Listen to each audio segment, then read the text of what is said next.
Welcome to মেডিসিনে। আমি মোহাম্মদ আব্দুল আল নোমান, লেখাপড়া করছি যশোর মেডিকেল কলেজে।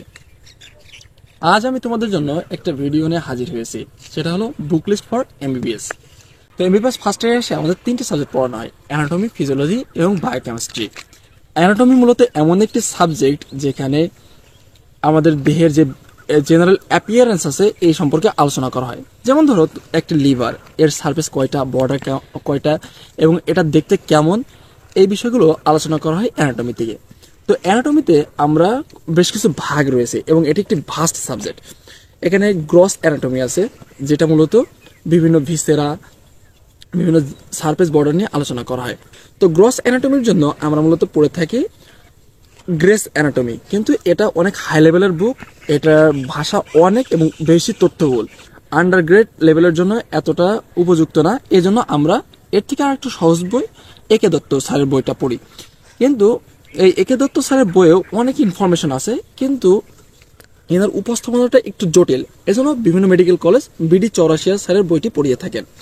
এবং বিডি চৌরাশিয়া স্যারের বইয়ে খুবই সুন্দরভাবে লেখা, কিন্তু এর যে ফিগার বা বর্ণনা আরেকটু কঠিন। এর থেকেও সহজ যে বইটি আছে সেটা হলো বিশ্রাম সিং স্যারের বইয়ে খুব সুন্দর চিত্র এবং খুব সুন্দরভাবে ডিসক্রিপশন দেওয়া রয়েছে, যার সাহায্যে আমরা খুব সহজেই পরীক্ষাতে ভালো কিছু করতে পারি। এবং এই বইটা এতটাই সহজ যে এটা দিয়ে একটা স্টুডেন্ট পড়ে এটা থেকে ভালো আউটপুট আনা সম্ভব। এরপর আছে অস্টিওলজির জন্য, অর্থাৎ আমাদের মানবদেহে কতটি হাড় রয়েছে, এই হাড়ের কি কি অ্যাটাচমেন্ট আছে, কয়েকটা সারফাস বর্ডার আছে, এইগুলো আলোচনা করা হয় অস্টিওলজিতে। এই অস্টিওলজির জন্য সেলিম রেজা স্যারের বইটি আমরা পড়ে থাকি। এরপর আছে ইমব্রায়োলজির জন্য ওয়ান অ্যান্ড অনলি ল্যাংমানি পড়া হয়। এবং এরপর আছে হিস্টোলজি হলো এমন একটি সাবজেক্ট যেখানে মূলত আমাদের যেরকম লিভার বাইরে থেকে দেখতে যেমন, ভিতরে দেখতে অন্যরকম। তো এই বিষয়গুলো বা আরো মাইক্রোস্কোপিক ফিগারগুলো জানার জন্য আমরা হিস্টোলজি পড়ে থাকি। তো হিস্টোলজির জন্য যে মেইন বইটি পড়ানো হয় সেটা হলো জানকুরিয়ার বই।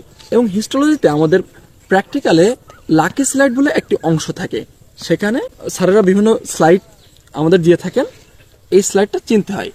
এর জন্য আমরা লাকি স্লাইড রিটেন বাই চন্দনা সরকার, এই বইটি আমরা পড়ে থাকি। এবং হিস্টোলজির চিত্রের জন্য আমরা ডি ফিউরি বইটি পড়ে থাকি। অ্যানাটমির আরেকটি ভাগ রয়েছে, সেটা হলো জেনারেল অ্যানাটমি। এটা অ্যানাটমি সম্পর্কে কিছু ধারণা দেয়, এর জন্য আমরা একে দত্ত স্যারের বইটি পড়ে থাকি। তো অ্যানাটমি একটি ভিজুয়ালাইজ করার একটি সাবজেক্ট এবং অনেক ভাস্ট সাবজেক্ট। এটা যত ভিজুয়ালাইজ করে পড়া যাবে তত বেশি মনে থাকবে। এজন্য নিটার অ্যাটলাস বলে বই পাওয়া যায়, এখানে অ্যানাটমির যত ফিগার আছে এই ফিগার আমরা এখান থেকে দেখতে পারি। তো এই জন্য সমস্ত মেডিকেল স্টুডেন্টদের একটি নিটার অ্যাটলাস বই থাকা অবশ্যই জরুরি। এবং গাইডের জন্য আমরা আরিফের বইটি পড়ে থাকি। এরপর নেক্সট যে সাবজেক্টটি আসে সেটা হলো ফিজিওলজি খুব একটি সুন্দর সাবজেক্ট এবং এটা আমাদের বেস তৈরি করে দেয় মেডিসিন পড়ার জন্য। তাছাড়াও আমাদের দেহের যে বিভিন্ন ক্রিয়া বিক্রিয়াগুলো ঘটে চলেছে বা কি বিভিন্ন মেকানিজম ঘটে চলেছে, এইগুলো আমরা ফিজিওলজির সাহায্যে বুঝতে পারি। ফিজিওলজির জন্য আমরা গাইটন এবং হলের বইটা পড়ে থাকি। গাইটন এবং হলের বইটা ফাদার অফ ফিজিওলজি বলা হয়। তার সাথে পোস্ট গ্রাজুয়েশন লেভেল বা আরো একটা হায়ার লেভেলের স্টাডি করার জন্য আমরা জ্ঞানং-এর বইটি পড়ে থাকি। এছাড়াও আরো কিছু বই রয়েছে, যেমন জিপি এবং ব্লাডের জন্য আমরা সিম্বলিঙ্গামের বইটি পড়ে থাকি। সিম্বলিঙ্গাম বইটি আমাদের যে গাইটন এবং হল বই আছে এর থেকেও সহজ করে লেখা রয়েছে। আমরা মূলত গাইটন এবং হলের বইটি পড়ে থাকি, কিন্তু আসলে পরীক্ষা পাশ করতে গেলে আমরা গাইডের সাহায্য নিতে হয়, কারণ গাইটন এবং হলের বইটা খুবই ভাস্ট এবং একটু দুর্বোধ্য ভাষায় লেখা। এর জন্য আমরা সহজেই বা পরীক্ষার ওরিয়েন্টেড যদি পড়াশোনা করতে চাই তাহলে সেক্ষেত্রে আমরা গাইড পড়ে থাকি। এই গাইডটি আমরা আরিফের গাইডটি পড়ে থাকি। এরপর আমাদের যে থার্ড সাবজেক্টটি আসে সেটা হলো বায়োকেমিস্ট্রি। বলা হয় মেডিকেলের সবচেয়ে সহজ সাবজেক্ট এই বায়োকেমিস্ট্রি, অর্থাৎ ফার্স্ট ইয়ারের জন্য সবচেয়ে সহজ সাবজেক্ট হলো বায়োকেমিস্ট্রির জন্য বিদেশি কিছু রাইটার আছে, যেমন লিপিনকট এবং হারপারের বই। এনাদের বই খুব সুন্দর, কিন্তু এনাদের ভাষা আমাদের কন্টিনেন্টে অতটা প্রচলিত নয়। এজন্য আর একটু সহজ করে পড়ার জন্য আমাদের যে ইন্ডিয়ান রাইটার সত্যনারায়ণ স্যার, তার বইটা অনেক মেডিকেল কলেজ ফলো করে থাকে।